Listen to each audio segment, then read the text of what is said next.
Top notch purification plant pH balance technology के साथ top notch का बेहतर वाटर प्योरीफायर लगवाएं, वाटर बोतल से निजात पाएं।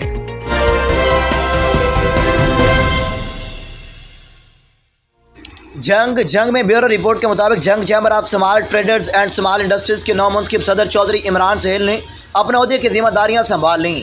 इस सिलसिला में जंग chamber of small traders and small industries के ऑफिस में एक तकरीब का एहतमाम किया गया, जिसमें सरपरस्त हाजी शेख मोहम्मद यूनुस, साबिक सदर लियाकत अली मलक और senior vice president Abdul Qayyum, Sheikh Wasif Majeed, commander Suhaib Farooq और फैसल नज़ीर खान, चौधरी इम्तियाज़ मोती, हाजी जफर गोगा, हाजी इजाज, हाफिज तारक और शेख अकील समेत दीगर ने शिरकत की। शुरका ने नौ मुंतखब सदर को फूलों के हार पहनाए और इनके लिए नेक ख्वाहिशात का इज़हार किया।